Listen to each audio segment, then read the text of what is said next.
Hello, everyone. This is your teacher Anne speaking. The main takeaway of this video will be the conceptual framework of performance management. Before anything else, please make sure to have your pen and paper with you so you could take down notes as we move along the discussion. Pause the video and resume when ready. The conceptual framework of performance management has the following subtopics.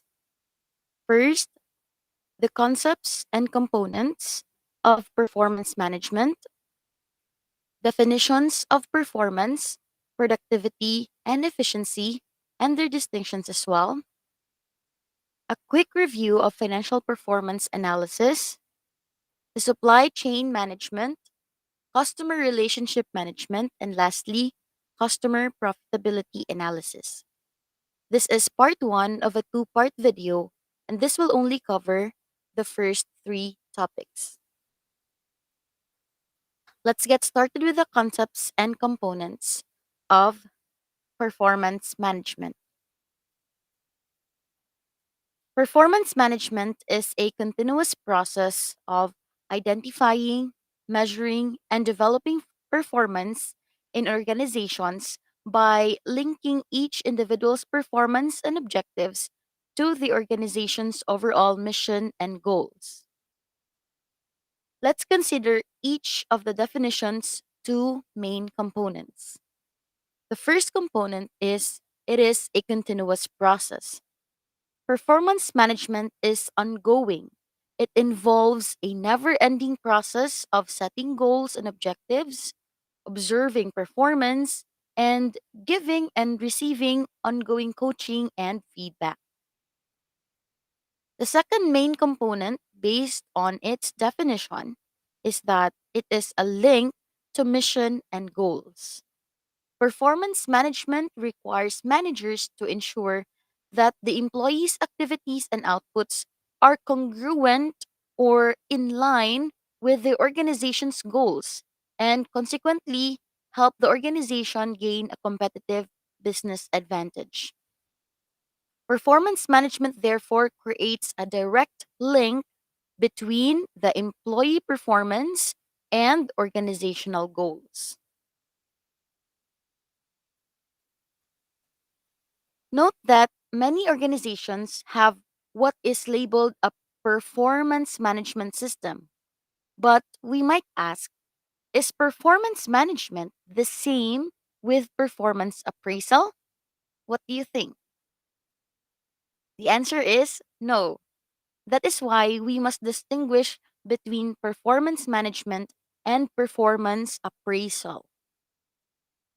Although the phrases performance evaluation, performance appraisal, although these terms are used interchangeably, the performance appraisal process is not the only thing that is done in performance management. Let's discover some of the major distinctions between the two. As to process, performance appraisal is a top down assessment in that the persons on top of the organizational hierarchy will assess those persons below them. On the other hand, performance management is a joint process performed through dialogue. Here, the lower ranked employees are also able to assess those that are above them and vice versa. As to frequency, how often is it done? Performance appraisal is done periodically, so it could be annually, monthly, or any other periodic intervals. On the other hand, performance management involves a continuous review. There is no beginning and no end. It is done on a day to day basis.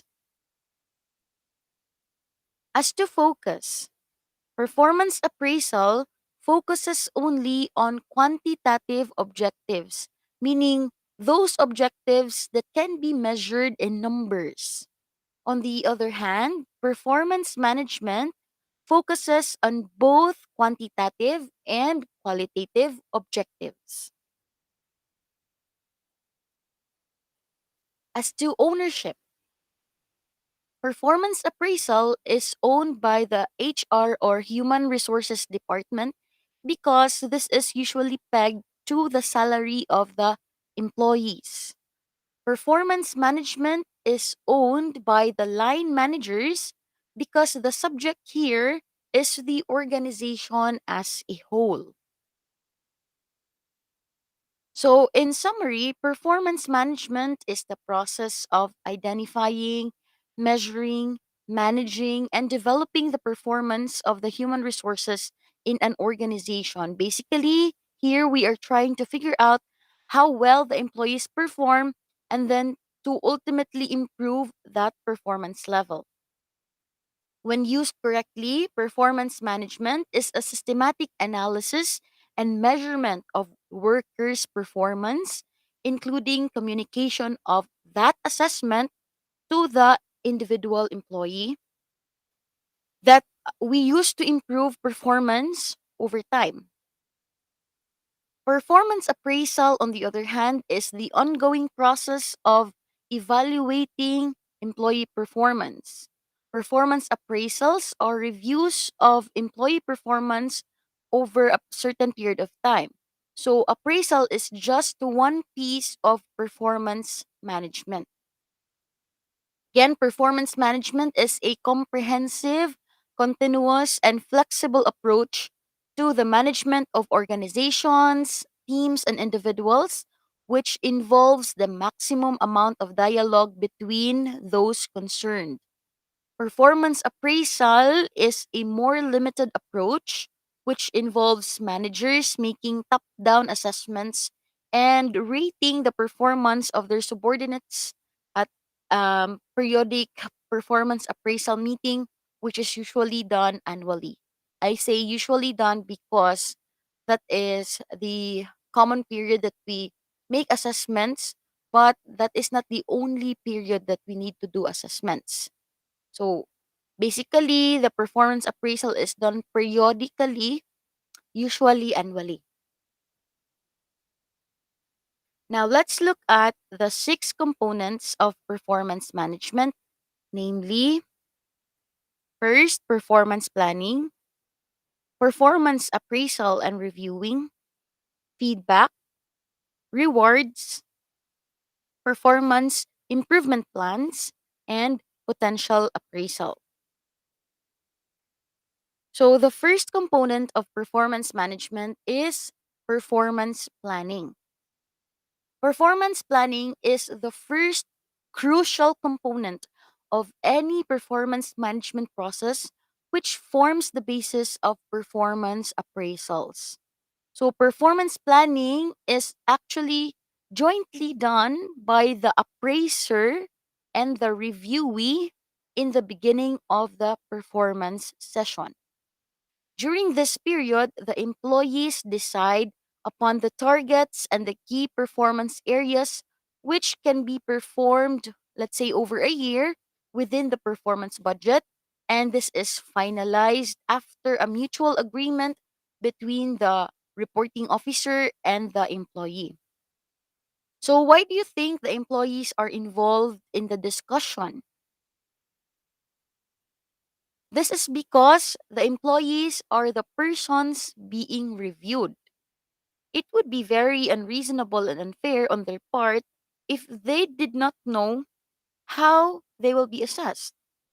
Example, if you have a milk tea business, no, you may want to assess your employees in terms of, let's say, the time required to fulfill an order. So, this fact should be communicated to the employees for them to be aware that their performance will be assessed based on such performance indicator. The second component of performance management is performance appraisal and reviewing.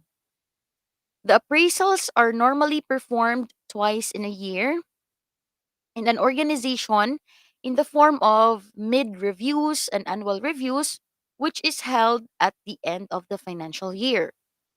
In this process, the appraisee, when we say appraisee, the person being appraised, no, the appraisee First offers the self filled up ratings in the self appraisal form and also describes his or her achievements over a period of time in quantifiable terms. After the self appraisal, the final ratings are provided by the appraiser for the quantifiable and measurable achievements of the employee being appraised. So the entire process of review seeks an active participation of both the employee and the appraiser for analyzing the causes of loopholes in the performance and how it can be overcome.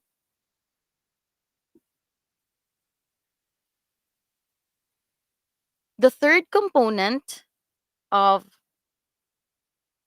performance management is feedback. This is feedback on the performance, followed by personal counseling and performance facilitation. Feedback and counseling is given a lot of importance in the performance management process. This is the stage in which the employee acquires awareness from the appraiser about the areas of improvements and also information on whether the employee is contributing the expected levels of performance or not. The employee receives an open and very transparent feedback along with this the training and development needs of the employee is also identified. The appraiser adopts all the possible steps to ensure that the employee meets the expected outcomes for an organization through effective personal counseling and guidance, mentoring, and representing the employee in training programs which develop the competencies and improve the overall productivity. The fourth component of performance management is rewards. This is rewarding good performance. This is a very vital component as it will determine the work motivation of an employee. During this stage, an employee is publicly recognized for good performance and is rewarded.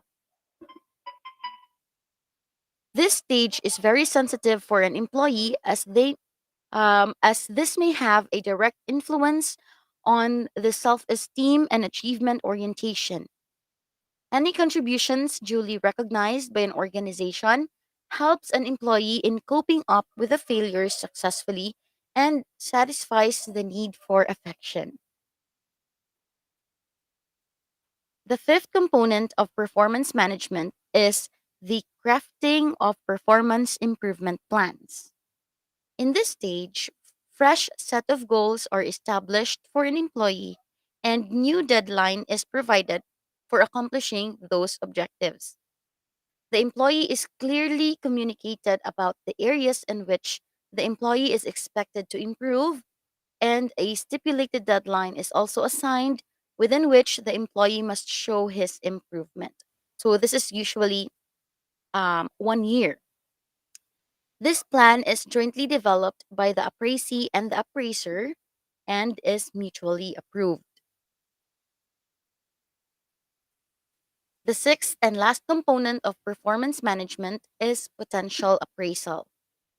This means that the potentials of the employees are appraised so that they will be assigned tasks that are fit for their skills.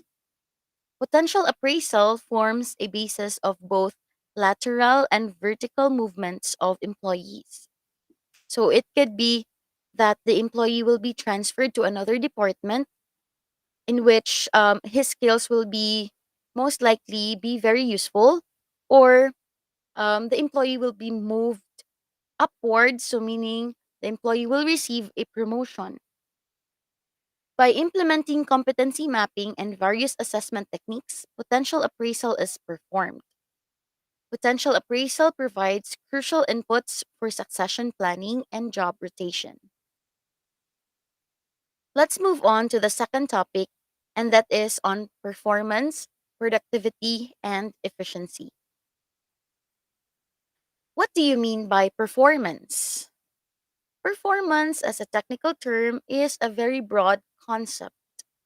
In the business sector, it is all about improving all the factors that increase the profit. Factors say that reduce expenditures, increase income, and result in more output per unit input. In the public sector, however, since public sector is non-profit, it is about how you maximize the quality, scope, and timeliness of your service delivery while minimizing the inputs that are required. So ultimately, performance is about maximizing the amount of input energy from a system. Hence, performance will be a product of efficiency, utilization, and productivity. So, what is productivity? Basically, productivity examines the relationship between input and output in a given production process. Thus, productivity is expressed in an output versus input formula for measuring production activities. When we say productivity, it does not merely define the volume of the output, but rather the output obtained in relation to the resources employed. So, in this context, the productivity of the firm can be defined as a ratio shown in your screen. So, it is a ratio between output and input. The concept of productivity is closely related with that of efficiency. While the terms productivity and efficiency are often used interchangeably, efficiency does not have the same precise meaning as does productivity. So, while efficiency is also defined in terms of comparison of two components, which are your input and output, the highest productivity level from each input level is recognized as the efficient situation. So let's talk about efficiency. Efficiency consists of two main components. First one is technical efficiency, and then the second one is allocative efficiency. Generally, when we hear the term efficiency, this actually refers to technical efficiency. Technical efficiency occurs if a firm obtains maximum output from a set of inputs. Allocative efficiency occurs when a firm chooses the optimal combination of inputs given the level of prices and the, let's say, production technology. So, question: can a company be technically efficient but allocatively inefficient? What do you think? The answer is yes. When a firm fails to choose the optimal combination of inputs at a given level of prices, it is said to be allocatively inefficient, although it may be technically efficient. So, to achieve overall efficiency, we must combine both technical efficiency and allocative efficiency. The last topic that will be covered in this video is financial performance analysis. Let's get started.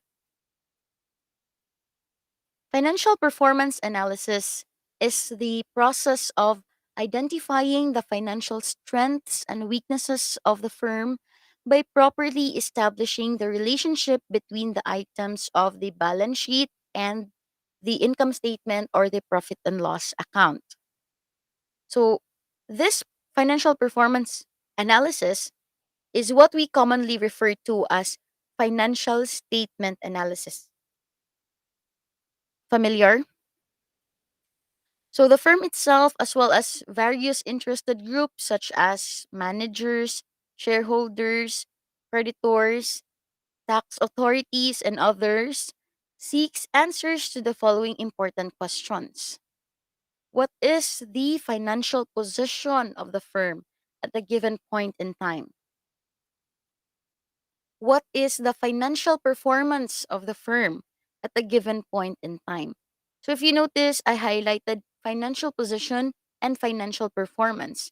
And at this point, you already know um, where to look for the financial position of the firm.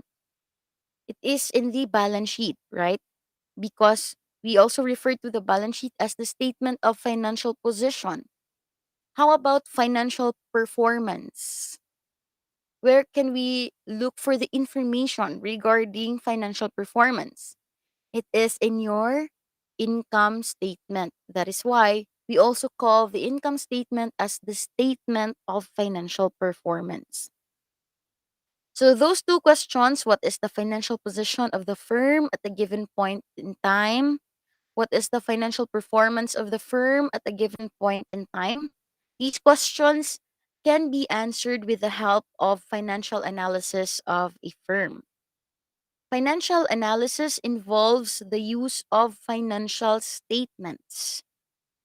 It may show us a position at a moment of time, as in the case of a balance sheet, or may reveal a series of activities over a given period of time, as in the case of an income statement. Financial performance analysis includes analysis and interpretation of financial statements in such a way that it undertakes full diagnosis of the profitability and financial soundness of the business.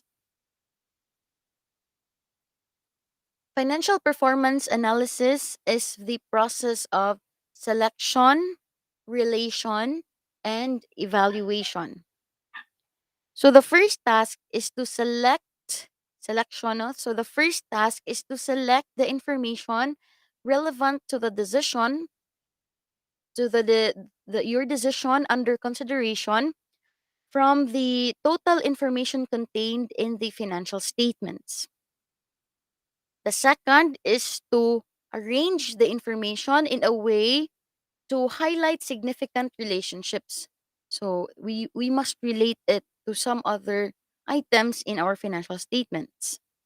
The final step is the interpretation and drawing of inferences and conclusions.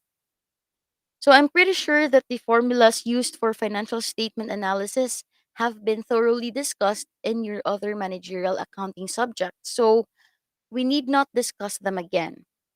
If you can recall, we have working capital analysis, profitability analysis, activity analysis, just to name a few.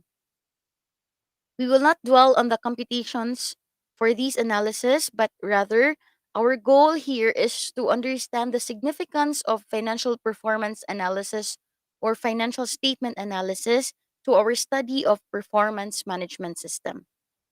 So, any idea what is the significance of the performance analysis to our study of performance management system? Well, the FSA or the financial statement analysis is important in the study of performance management because it gives us a picture of the company's performance, particularly on the aspect of financial performance. So, several stakeholders analyze the financial performance of the firm, but their type of analysis varies according to their specific interests. Examples of interested persons are the company's trade creditors, bondholders, investors, management, and the government. So far we have covered the first three topics of the conceptual framework of performance management system. The remaining three topics will be discussed in part two of this two-part video. Thanks for listening.